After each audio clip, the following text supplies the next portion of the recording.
She stepped off the train in Willowbrook, Texas, a wedding dress folded in her trunk and a letter from her fiancé in her hand. The letter was short. It said he'd married another woman. Just like that.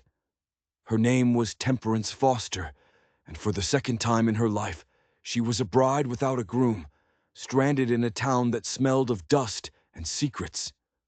This wasn't how it was supposed to go. Not again. The station master, a man with eyes that had seen too many trains come and go, tipped his hat.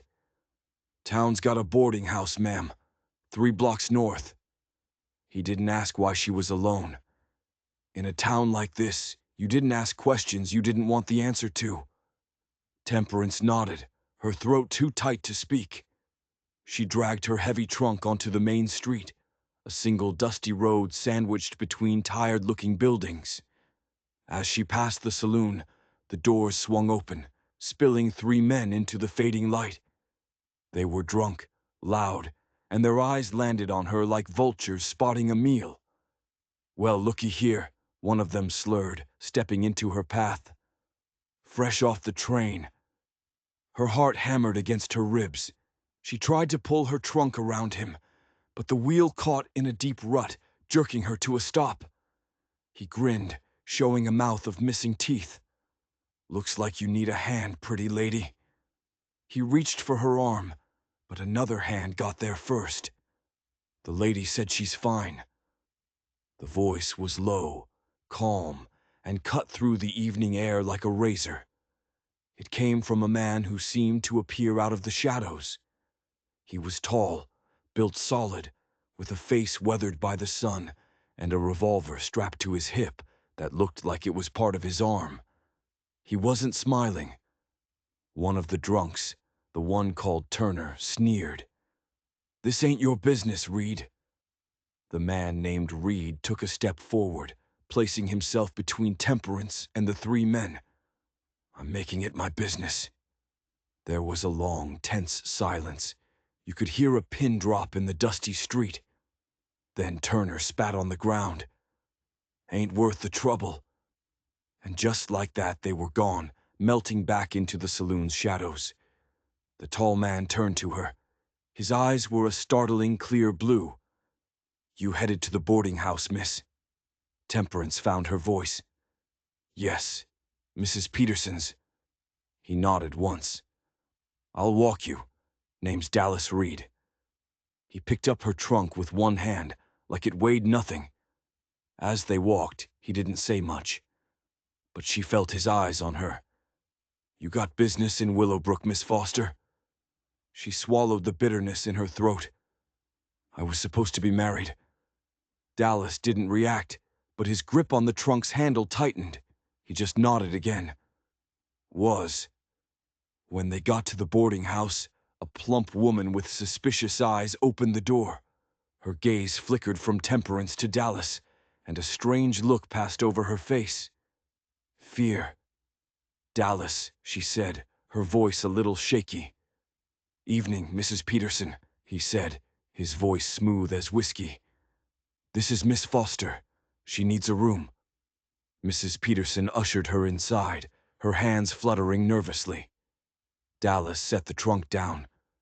"You'll be safe here," he said, his blue eyes locking with hers. And in that moment, Temperance felt a chill that had nothing to do with the evening air. He said it like a promise, but it sounded like a warning.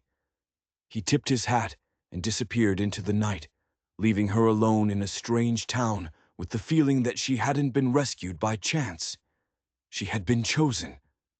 That night in her small, clean room, Temperance couldn't sleep. The memory of Dallas Reed's eyes and the fear in Mrs. Peterson's kept replaying in her mind. Why would a simple landlady be afraid of the man who just saved her from a trio of drunks? It didn't make sense. The next morning at breakfast, she learned 2 things. First, the entire town already knew her story. The jilted bride from Boston. The whispers followed her like her own shadow. Second, the man she was supposed to marry, Harold Wilkins, was still in town. He'd married Sally Johnson, the daughter of the wealthiest rancher in the county. A week went by. Temperance secured a potential teaching position, but her mind wasn't on schooling children.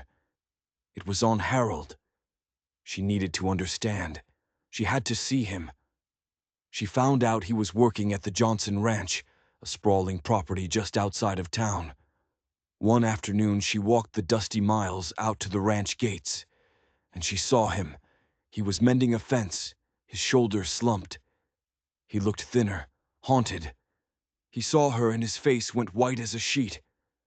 "Temperance," he breathed, rushing to the gate. "You shouldn't be here. It's not safe." "Not safe. Harold, you left me at the altar with a note. You owe me an explanation." His eyes darted around, like he was expecting to be seen.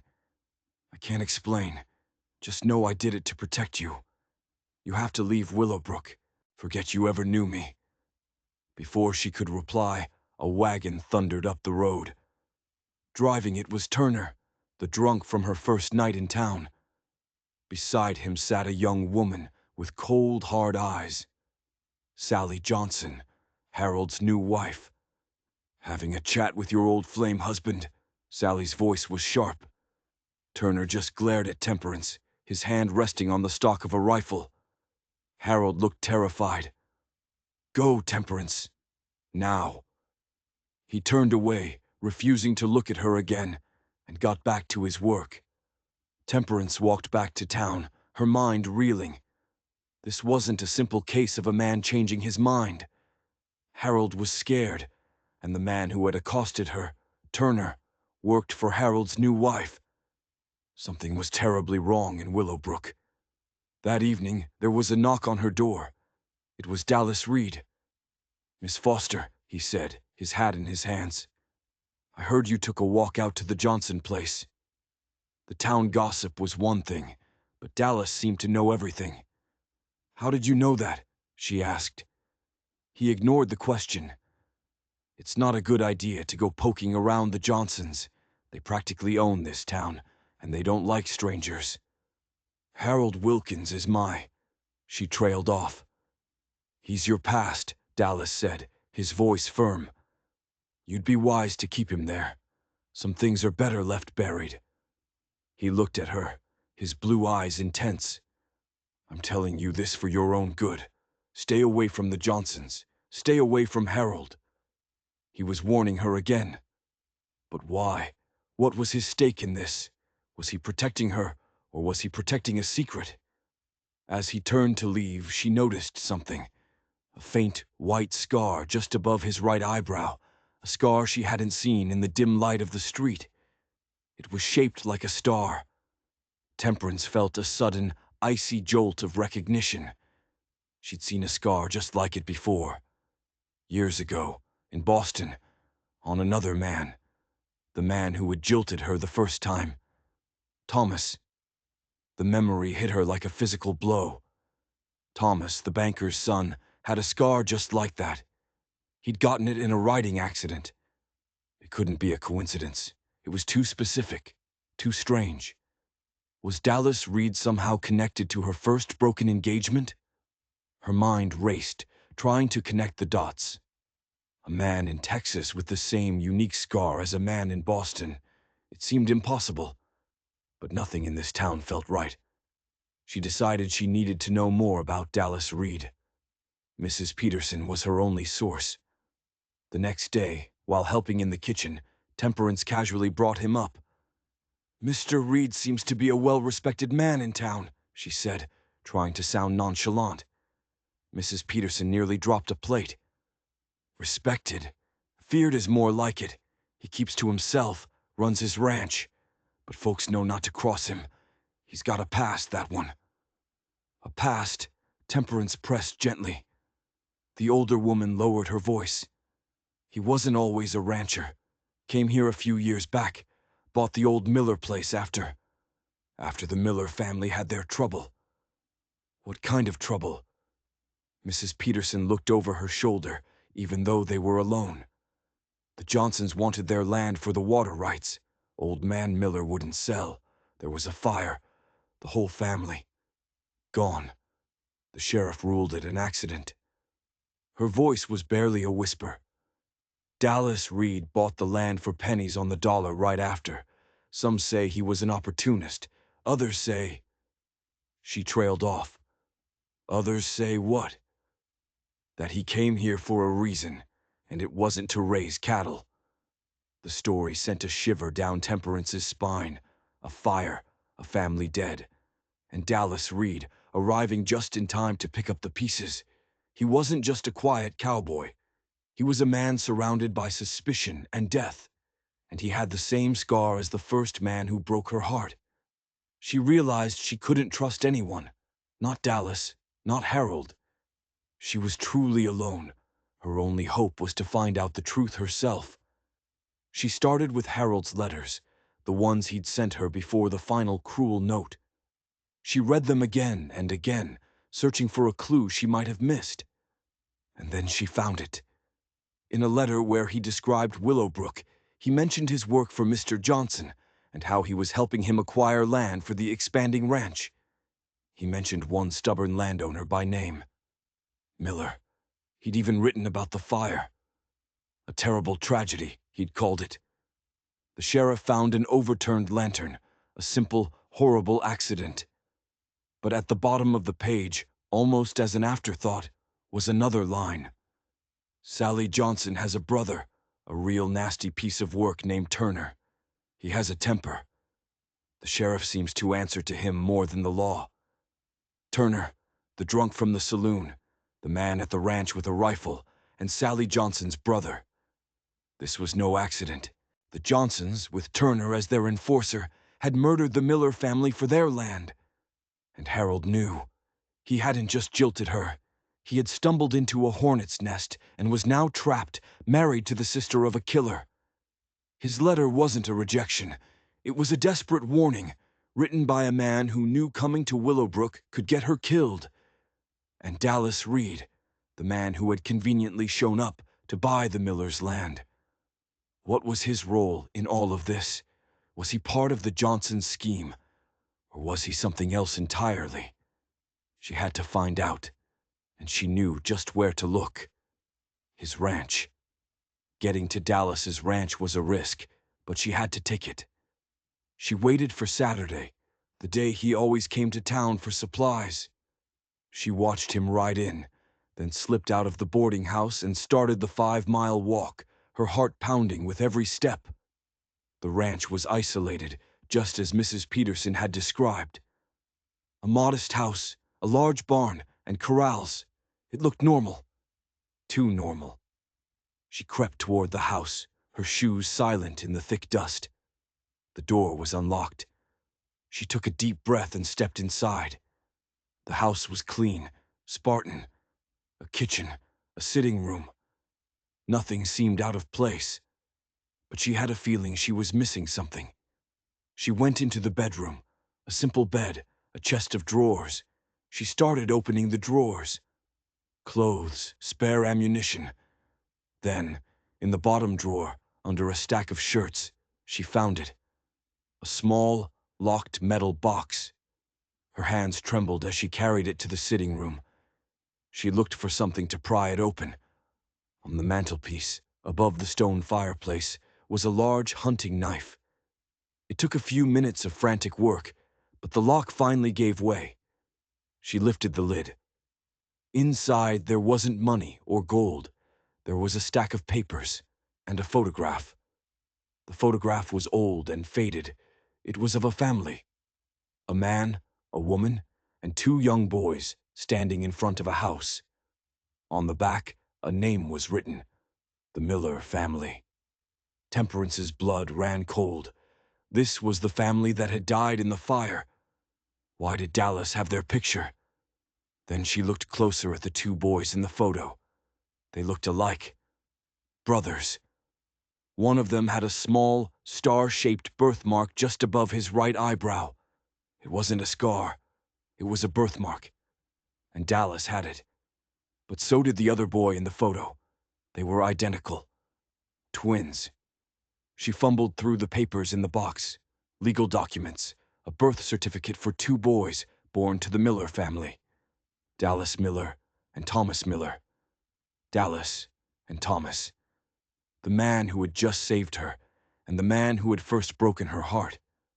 They were brothers, twins, separated and living under different names, and their entire family had been murdered by the Johnsons. Dallas wasn't an opportunist who bought the land. It was his family's land. He wasn't Dallas Reed, quiet rancher. He was Dallas Miller, and he had come back to Willowbrook not to raise cattle, but to get revenge. Suddenly, she heard the sound of a horse outside. He was back, early. She shoved the photo and papers back into the box, slammed the lid, and slid it under the sofa just as the front door opened. Dallas stood there, his blue eyes unreadable. He looked from her panicked face to the knife on the floor and the broken lockbox. He knew. "You shouldn't have come here, Temperance," he said, his voice dangerously quiet. The friendly cowboy was gone. In his place was a man with a gaze as hard and cold as steel, a man bent on vengeance. He shut the door behind him, the sound echoing in the small house like a gunshot. "What were you looking for?" he asked. His voice was flat, devoid of emotion. Temperance stood her ground, her fear battling with a surge of anger. "The truth. Who are you, Dallas? Or should I say, Dallas Miller?" His jaw tightened. He didn't deny it. He walked over to the sofa, pulled out the metal box, and opened it. He took out the photograph of his family. "They were good people," he said, his voice rough. "They built this place from nothing. All the Johnsons saw was water." "And Thomas," she whispered, "is he your brother?" "My twin," Dallas confirmed, his eyes still on the photo. "Our parents sent him back east to be educated, to be a gentleman. They wanted him to have a different life. I was the one who was supposed to stay, to run the ranch." He finally looked at her, and she saw a flicker of pain in his eyes. "I was away on a cattle drive when it happened. When I got back, there was nothing left but ashes. The sheriff, bought and paid for by Johnson, called it an accident. I knew better." "So you came back for revenge," she said. It wasn't a question. "I came back for justice," he corrected her. "I changed my name, bought back my family's land, and I've been waiting, biding my time, learning everything I can about Johnson and his operation. Turner, Sally, they're all part of it. They run this town through fear. And my fiancé, Harold?" Dallas snorted. "Wilkins is a coward. He stumbled into their business, saw too much, and they trapped him, forced him to marry Sally to ensure his silence. He's their puppet." It all clicked into place. Harold's fear, Sally's cruelty, Turner's aggression, and Dallas's strange, watchful presence in her life. "Why did you help me?" she asked. "Why me?" "Because you were the perfect disruption," he said, his voice turning cold and strategic again. "You, the jilted bride of their new puppet. Your arrival made them nervous. It created a crack in their perfect little empire. I thought I could use that." "Use me?" The words stung. All his kindness, his gentle smiles. Was it all an act? "I didn't plan on—" He stopped, looking away. "I didn't plan on you being so stubborn or smart, prying into things that could get you killed." He took a step closer. "The Johnsons are monsters, Temperance. Turner killed my family. He set that fire and watched them burn, and I'm going to make him pay. I have a plan, and it's already in motion. You showing up here today has complicated things." "What plan?" "Something you don't need to know about. The less you know, the safer you are." He picked up her shawl from the chair where she'd dropped it. "I'm taking you back to town, and you're going to forget everything you saw here. You're going to pack your bags and take the next train out of Willowbrook. This is my fight, not yours." "No," she said, her voice shaking but firm. "Harold is trapped because of them. Your family is dead because of them. They're not just your monsters, Dallas. They're mine now, too. I'm not running. A slow smile touched Dallas's lips. It was a grim, dangerous smile. "I was afraid you'd say that," he said. "In that case, Miss Foster, welcome to the war." The alliance was uneasy. Dallas was a man driven by a singular, cold purpose. Temperance was driven by a need for justice, but also by a lingering duty to the man she almost married. They were two different people, brought together by a shared enemy. Dallas's plan was simple and brutal. He was going to dismantle the Johnson Empire piece by piece, starting with their finances. "Johnson isn't just a rancher," he explained, as they sat in her small room at the boarding house, speaking in hushed tones. "He's running a protection racket. He forces smaller ranchers to sell their cattle to him at a loss. Then he drives them to the railhead and sells them for a massive profit. The ranchers who refuse, they have accidents, like my family." Temperance was horrified. "And the sheriff allows this?" "Sheriff Thompson is Johnson's man. He gets a cut." Dallas unrolled a map of the county. "This is the key. Johnson is expecting a big cattle buyer from Chicago next week. It's the biggest deal of the year. If that deal falls through, he'll be financially crippled. It'll make him desperate, and desperate men make mistakes." "How do we stop it?" Temperance asked. "The buyer is a man named Mr. Davenport. He's staying at the hotel. He thinks he's dealing with an honest rancher. We need to prove to him that he's not. We need to show him what Johnson really is." This is where Temperance's role became clear. Dallas was a ghost, a man who couldn't show his face or his hand too early. But she was a schoolteacher, an educated woman from Boston, someone a man like Davenport might listen to. "I need you to get to him," Dallas said. "I can't. I'm just a face in the crowd. But you're different. You can talk to him, plant the seed of doubt." Their first attempt was a disaster. Temperance tried to approach Mr. Davenport in the hotel lobby, but Turner was there, acting as Johnson's bodyguard. He saw her and immediately blocked her path.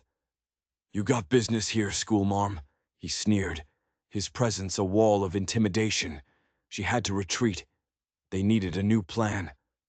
"We can't get to him in public," Temperance said that night. "Turner is always with him. We need to get a message to him privately."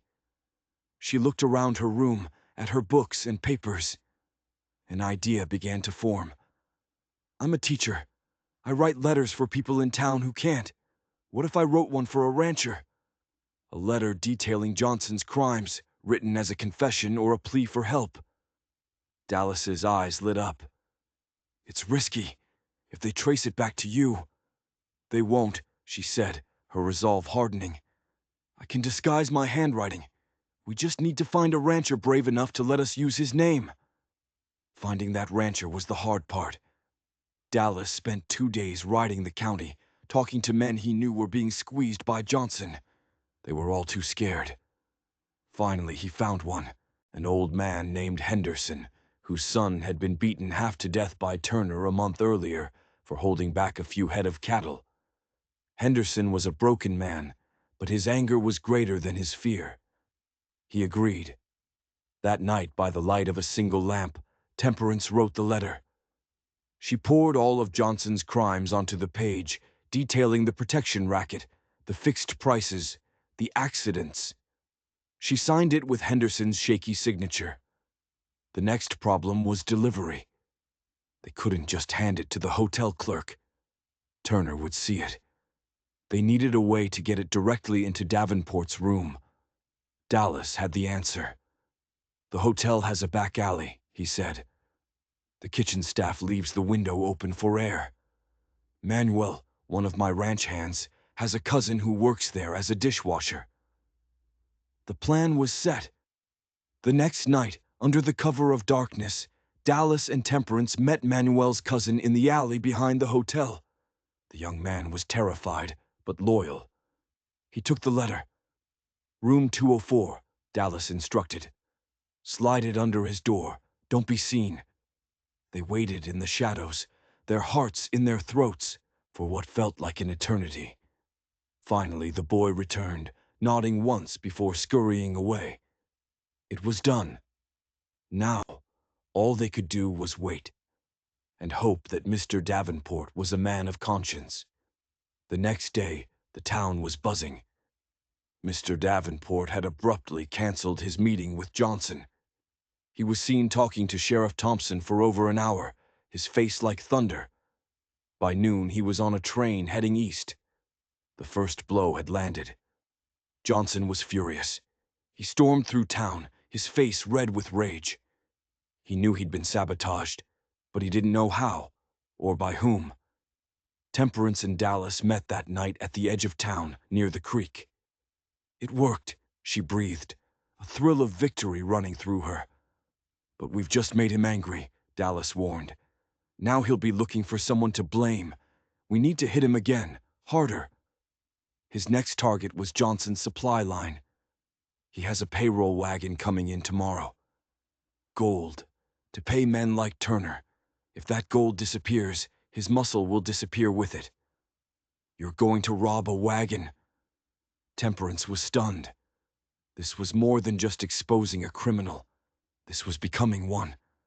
I'm going to take back what he's stolen from the people of this valley, Dallas said, his voice grim. There's a narrow pass 10 miles out of town.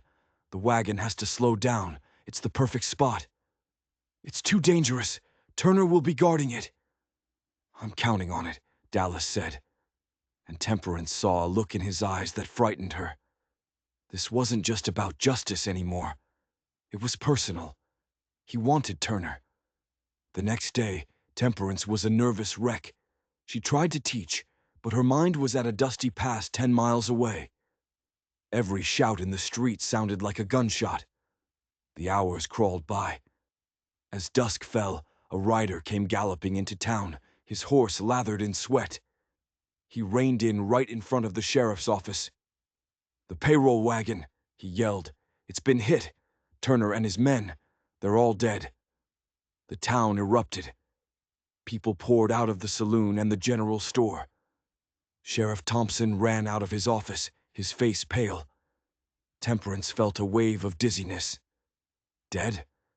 Dallas hadn't said he was going to kill them. He'd said he wanted to make him pay. She ran from the schoolhouse, her heart pounding. She had to find Dallas. She had to know what happened. She went to the boarding house, hoping he might send a message. As she reached the porch, Mrs. Peterson rushed out. Miss Foster, the sheriff is here. He wants to talk to you. Sheriff Thompson stepped out from the doorway. His eyes were cold and hard.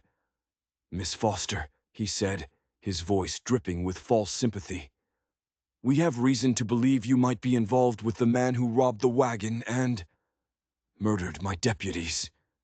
Behind him, another figure emerged from the shadows of the house. It was Sally Johnson. Her face was a mask of cold fury. She's been sneaking around, asking questions, Sally said. She was with him. I know it. The sheriff took a step toward Temperance. We're going to ask you a few questions, down at my office.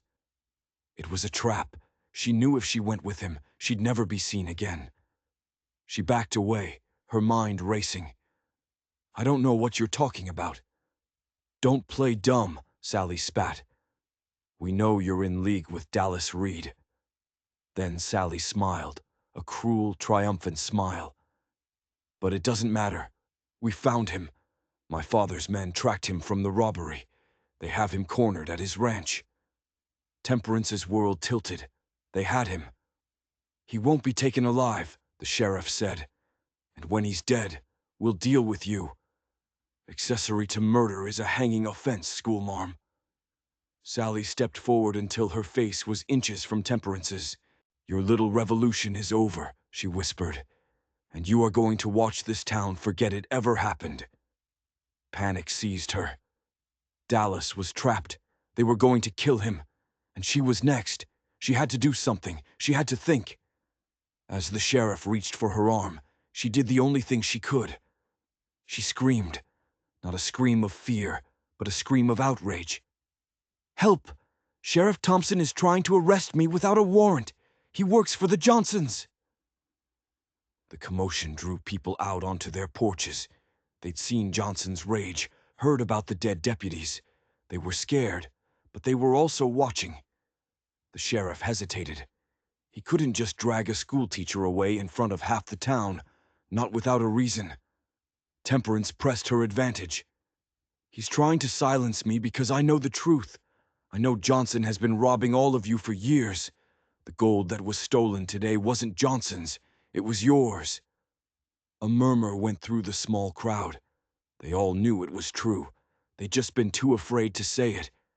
Sally's face contorted with rage. "She's lying! Arrest her!" But the sheriff was looking at the faces in the crowd. He was a bully, but he wasn't stupid. A public arrest could turn into a riot. He needed a different kind of leverage. He lowered his voice. "We have your friend, Harold Wilkins. He's down at the jail. If you don't come quietly, things are going to go very badly for him." It was a checkmate. They had Harold, her last connection to her old life. She couldn't let them hurt him. Defeated, she nodded. The sheriff grabbed her arm, his fingers digging into her flesh, and marched her down the street. The crowd watched in silence, their momentary courage gone. Fear had won. The jail was a small stone building with 2 cells. In one of them sat Harold, his face bruised and swollen. He looked up as she was thrown into the cell opposite his. "Temperance, I'm so sorry," he croaked. "Don't be," she said, her voice stronger than she felt. "This isn't your fault." Sally followed them in, a lantern in her hand.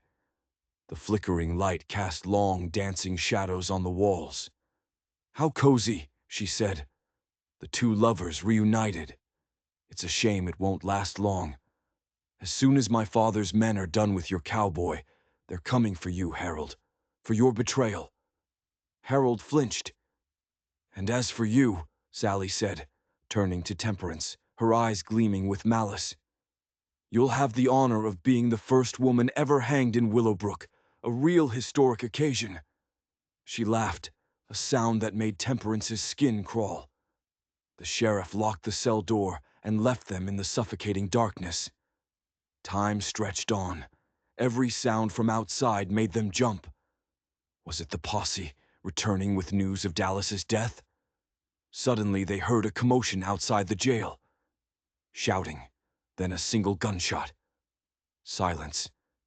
The main door to the jailhouse creaked open.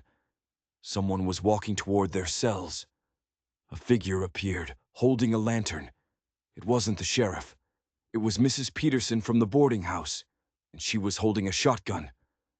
"Evening, children," she said, her voice calm. "Looks like you're in a bit of a pickle." She walked over to the desk, picked up the key ring, and unlocked Temperance's cell. "What? How?" Temperance stammered.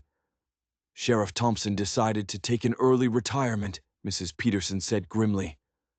"Now come on. We don't have much time. Dallas is going to need your help." Temperance's mind was spinning as she followed Mrs. Peterson out of the jail. The street was dark and empty. "Where is the sheriff?" she asked.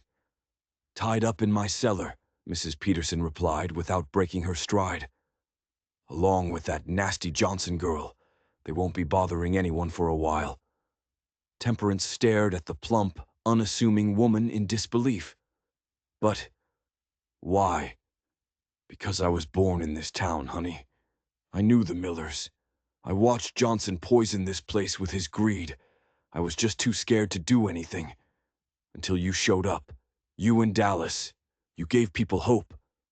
They reached the livery stable. Mrs. Peterson pointed to 2 saddled horses. "Dallas isn't at his ranch. That was a lie Sally told to trap you. He knew they'd be coming for him. He's at the old mission, up in the hills. He has the gold, but Johnson and his men are closing in." "What does he need me to do?" "He needs proof," Mrs. Peterson said, handing Temperance a heavy saddlebag. "Something that will put Johnson away for good. Dallas got the gold, but that's just theft. He needs to prove the murders, the protection racket.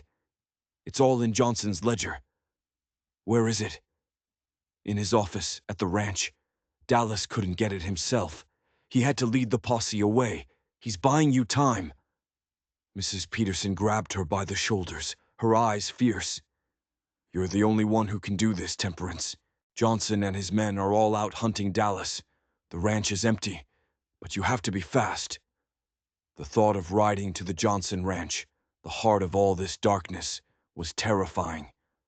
But the thought of Dallas dying alone in the hills was worse. She nodded. I'll do it. She mounted the horse, her hands shaking. Harold, who had followed them from the jail, looked up at her. Be careful, Temperance. You need to get out of town, Harold, she said. Take the other horse and ride. Don't stop. He shook his head. I'm not running anymore.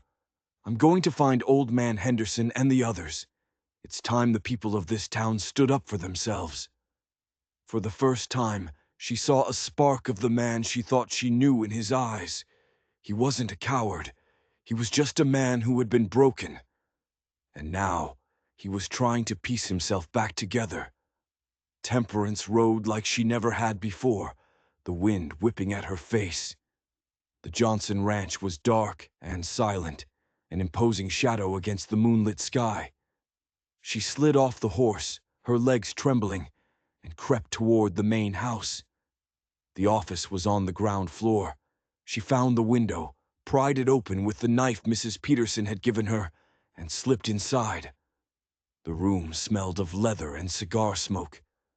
A massive oak desk dominated the space. She lit a small lamp and began to search. Drawer after drawer was filled with papers, deeds, contracts.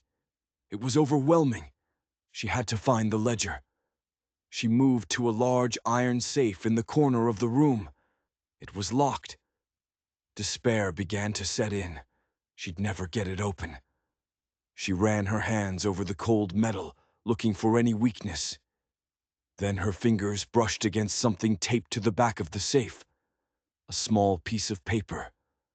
On it were 6 numbers. A birthday. Sally's birthday. Johnson's one weakness was his daughter. She turned the dial, her heart hammering. The safe clicked open. Inside, on the top shelf, was a thick, leather-bound book, the ledger. She grabbed it. As she turned to leave, she heard a sound from the main hall, a floorboard creaking. She wasn't alone. She blew out the lamp and ducked behind the desk, clutching the ledger to her chest. A figure appeared in the doorway, silhouetted against the hall light. It was Turner. He wasn't dead. He was wounded, his arm in a sling, his face a mask of pain and fury. I knew that Cowboy didn't have the guts to finish the job, he rasped, lighting a lamp in the office. He must have circled back to warn Johnson. He saw the open window, the open safe. His eyes narrowed. Come on out, schoolmarm. The party's over. Temperance held her breath, hidden in the shadows behind the desk. Her mind raced. The window was too far away. The door was blocked. Turner limped toward the safe, a low growl in his throat. Stupid old man, hiding his whole life in a book. He turned, his eyes scanning the dark corners of the room. I know you're in here. You and your cowboy friend are going to pay for what you did to my men. He took another step, and his boot knocked against something on the floor. A single hairpin she must have dropped. His eyes locked onto the spot, then slowly lifted to the desk. He knew where she was. He started to walk around the desk, a cruel smile spreading across his face. She had one chance. In the corner of the room was a tall bookshelf, filled with heavy leather-bound volumes. As Turner rounded the edge of the desk, she shoved with all her might. The heavy bookshelf teetered for a second, then crashed forward, right on top of him. He let out a yell of pain and surprise as books and splintered wood rained down. Temperance didn't wait to see the result. She scrambled out from behind the desk, clutching the ledger, and ran for the window. She could hear him roaring in pain and rage behind her as she climbed out and sprinted for her horse. She leaped into the saddle and dug her heels into the horse's flanks. She rode for the hills, for the old mission, the sound of Turner's shouts fading behind her. The mission was a ruin, its crumbling adobe walls stark against the night sky. She saw a flicker of light from one of the remaining rooms. She dismounted and ran inside. Dallas was there, cleaning his rifle by the light of a small fire. He looked up, relief flooding his face when he saw her. "You made it." "I have it," she said, holding up the ledger. "It's all in here. The names, the dates, the murders." He took the book from her, his hands reverent. "This is it," he whispered. "This is the justice my family deserves." But their relief was short-lived. A shout echoed from the hills below. "He's up here! Spread out!" "Johnson," Dallas breathed, grabbing his rifle. "They found us." Gunshots erupted from the darkness. Bullets whizzed past the crumbling mission walls, kicking up dust. They were surrounded. Dallas pushed her down behind a low wall. "Stay here," he commanded. He fired back into the night, a single rifle against a dozen. But they were pinned down. It was only a matter of time. "We're not going to make it, are we?" she said, the terrifying reality of their situation sinking in. Dallas looked at her, his face grim in the flickering firelight. "I'll get you out of this, Temperance. I promise." He reloaded his rifle. "They want the gold, and they want me. I'm going to give them one of those things." Before she could stop him, he grabbed the heavy saddlebags filled with gold. "When I go out there, they'll be focused on me. It's your only chance. Take the ledger and run. Get it to the U.S. Marshals in San Antonio. Don't stop for anything." "No, Dallas, I won't leave you." He grabbed her face, his hands gentle but firm. "Thomas made me promise I'd look after you if he couldn't. He loved you, Temperance. He broke your heart to save your life. He knew Johnson would use you to control him if you came to Willowbrook. He sent me a letter, told me everything, begged me to keep you safe." The final piece of the puzzle clicked into place. Thomas hadn't been a coward. He'd been a hero in his own way. "Now I'm keeping that promise," Dallas said. "Go. Live. That's how we win."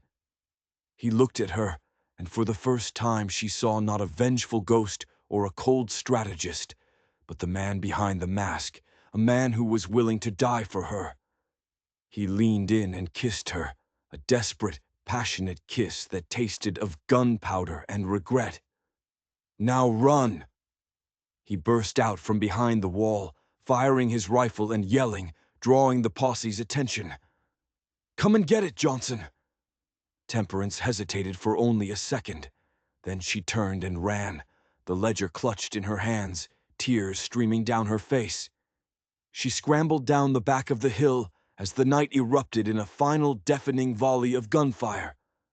She ran until her lungs burned and her legs gave out. The sounds of the battle faded behind her, replaced by the pounding of her own heart. She didn't know if Dallas was alive or dead. All she knew was that she had to keep his promise. And hers. She found her horse where she'd left it and rode south toward San Antonio, toward the law. But as dawn broke, she saw a group of riders approaching. Not a posse. It was a group of ranchers. At the front was Harold Wilkins and Old Man Henderson. "We heard the shooting," Harold said, his face etched with worry. "Is he—" "I don't know," Temperance whispered. Henderson looked at the determined set of her jaw, at the precious book she held. "Then we're going back," the old man said, his voice ringing with newfound courage. "We're not leaving him to fight alone. This is our town.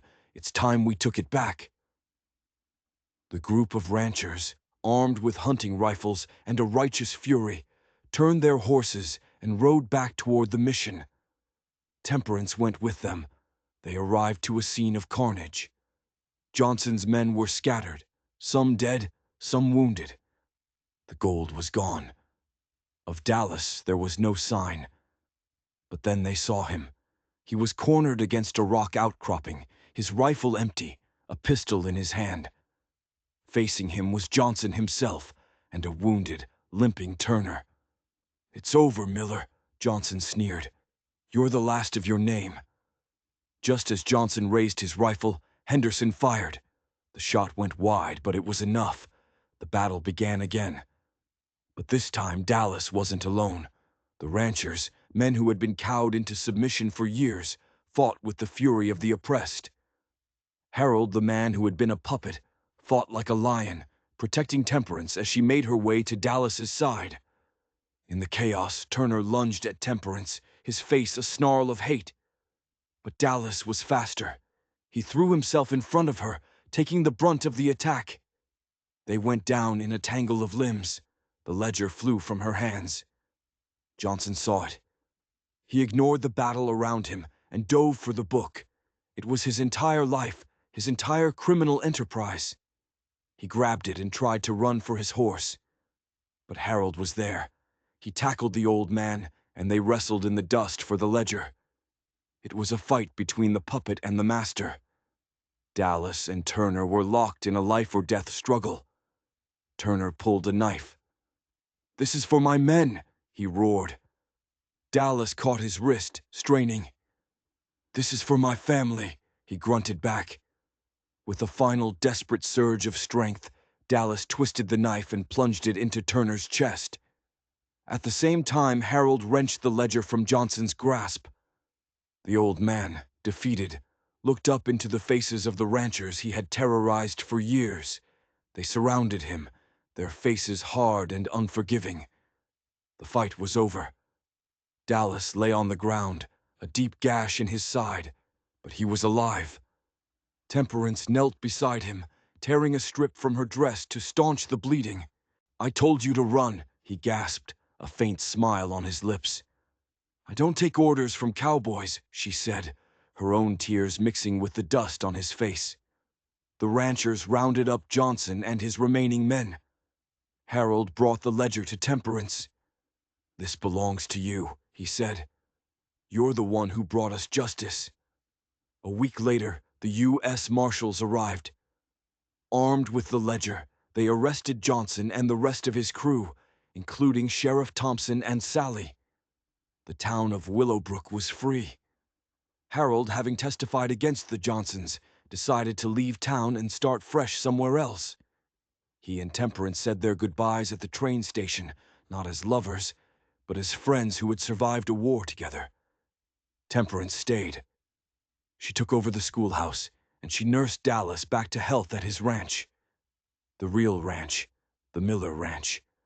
The ghosts of the past were finally at peace. One evening, as they sat on the porch watching the sunset, Dallas turned to her. The vengeance was gone from his eyes, replaced by a deep, steady warmth. "I owe you my life, Temperance." "We owe each other," she said. He took her hand. His was calloused and strong, hers was soft, and they fit together perfectly. "My brother Thomas," he said quietly. "He told me in his last letter that he hoped I would find a love like the one he had for you, one that was worth fighting for." He looked at her, his blue eyes clear, and full of a future she never thought she'd have. "Temperance Foster," he said, his voice thick with emotion. "I am not a man of fancy words. I can't offer you a life of ease, but I can offer you my whole heart and my real name. Will you marry me?" She looked at this man, this warrior, this rancher. She thought of the two men who had left her at the altar, men who had inadvertently set her on the path to this very moment. They had promised her a life. This man was offering her a real one. "Yes," she whispered. "Yes, Dallas Miller, I will." They built a new life from the ashes of the old, a testament to the fact that sometimes the most broken roads lead to the most beautiful destinations. And in a quiet town in Texas, a jilted bride finally found her home, not as the woman who was left behind, but as the woman who stayed and fought for justice and for love. If this story of a woman who refused to be a victim taught you something about courage, then do us a favor and hit that subscribe button. And don't forget to ring the notification bell, because you never know when the next tale of unexpected heroes will drop. Thanks for watching.